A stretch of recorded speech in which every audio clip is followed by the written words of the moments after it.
महापालिकेकडून गणेश उत्सवाची तयारी पूर्ण। आयुक्त शुभम गुप्ता यांनी अधिकाऱ्यांसमवेत केली आगमन विसर्जन मार्गाची पाहणी। पर्यावरणपूरक गणेश उत्सवासाठी नागरिकांनी सहकार्य करावे, माननीय शुभम गुप्ता आयुक्त यांचे आवाहन। 7 सप्टेंबर पासून सुरू होत असणाऱ्या श्री गणेश उत्सवाच्या पार्श्वभूमीवर सांगली मिरज कुपवाड महापालिका प्रशासनाने आपली सर्व तयारी पूर्ण केली आहे। महापालिकेच्या तयारीचा आज आयुक्त शुभम गुप्ता यांनी आढावा घेत अधिकाऱ्यांना सोबत घेत प्रत्यक्ष आगमन आणि विसर्जन मार्गाची पाहणी केली।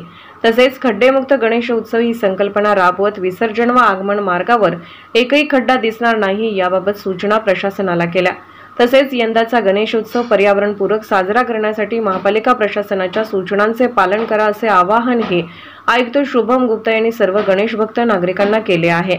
आज आयुक्त शुभम गुप्ता यांनी मनपा अधिकाऱ्यांच्या समवेत सांगलीतील श्री गणपती आगमन मार्ग तसेच विसर्जन मार्गाची पाहणी केली। यावेळी सरकारी घाटावर सुरक्षा बॅरिकेडिंग, विजेची व आवश्यक लाईटची सोय, 24 तास सुरक्षा कर्मचारी तसेच आपत्ती व्यवस्थापन कक्ष कार्यरत करण्याच्या सूचना त्यांनी संबंधित विभागाला दिल्या। तसेच सरकारी घाटावर विसर्जनाच्या वेळी नागरिकांनी गर्दी करू नये, लहान मुलांना सोबत आणणे टाळावे असे आवाहन आयुक्त शुभम गुप्ता यांनी केले आहे।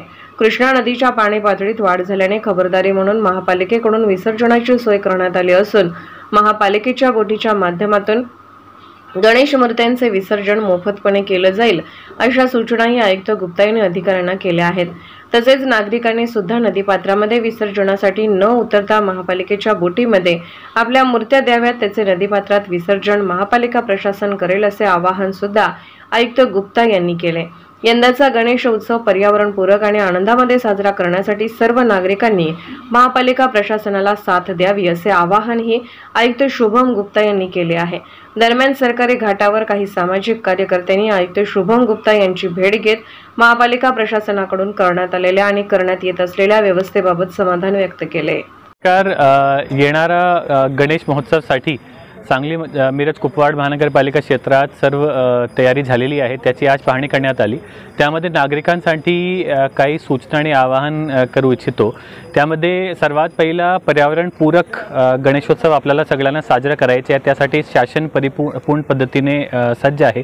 आपण सगळ्यांना माझे आवाहन राहील की शक्यतो आपल्याला पर्यावरणपूरक गणपतीची मूर्तीचा आपल्याला वापर करायचा आहे। त्यासाठी शाडूची मूर्ती त्याचा जर आपण सगळ्यांनी वापर केला, इनफॅक्ट मी आमची स्वतः पण महानगरपालिकेची मुख्यालय येथे आणि माझ्या निवासस्थान येथे सुद्धा आम्ही शाडूची मूर्तीचा यावेळी वापर करणार आहोत। आपण सगळ्यांना पण आवाहन आहे की आपण पण शाडूची मूर्तीचा वापर करा, जेणेकरून कमीत कमी नुकसानातून आपल्याला आपला धार्मिक गणेशोत्सव खूप चांगली पद्धतीने साजरा करता येईल।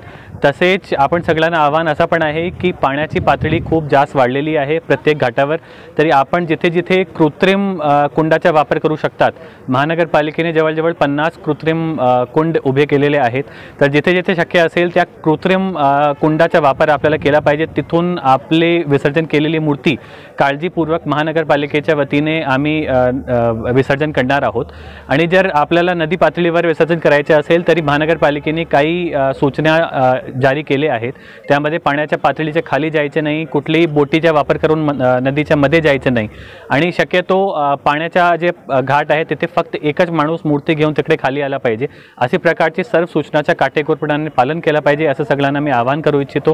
तसेच आपला गणेशोत्सव मंगलमय राहो आणि आपल्याला खूप आनंदी राहो, त्यासाठी महानगरपालिकेच्या वतीने जे पूर्ण मिरवणूक भाग आहे तिथे प्रत्येक प्रकारचे खड्डे बुजवण्यात आलेले आहे। आपल्याला कुठल्या प्रकारचे अडचणी होऊ नये त्यासाठी पूर्ण प्रशासनाद्वारे सगळे प्रकारची तयारी करण्यात आलेली आहे।